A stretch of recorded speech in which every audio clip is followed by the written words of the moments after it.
Amy's almost ready. She's packing up half the house. Where's Jo? I sent her out hours ago. She should have been back by now. I'll go find her.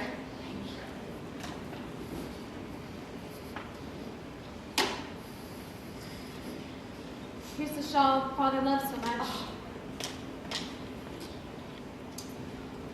Marmee, please don't make me go to Aunt March's house. It scares me.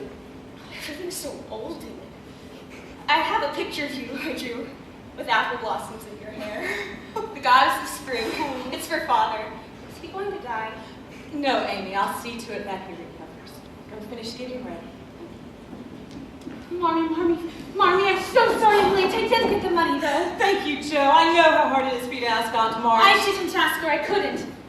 So I went to the town common and tried to sell my stories all morning.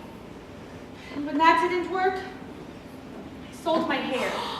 Oh, it's different. It's Jo. You're bald. I'm not bald. Your hair was your best feature. I think she looks beautiful. Now Marmee will have enough money to go and stay with Father for as long as he needs her. Here, $25.27. Threw in a few coins I had stashed away. Thank you, Jo. I'm so Disappointed? proud. It's a very courageous thing. Thank you. The carriage is ready, Mrs. March. Jo, you look different. Mrs. March, we must hurry if we want to make it to the train. By next summer, I guarantee that every girl in Concord will be wearing her hair. Wait. Let me hold my glass. We've never been part of this hair. I feel awful. Amy, I'll take care of everything, Marmee. Don't worry. My dear Margaret. Make certain your husband recovers. Thank you, Aunt March, yes. Thank you for taking Amy in.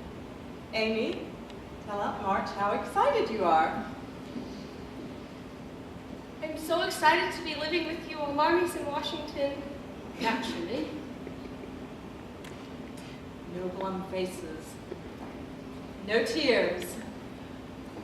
I'll be back as soon as possible. How did you all get so big? Goodbye, Aunt March. And you'll tell Father how much I miss him and love him. Marmee,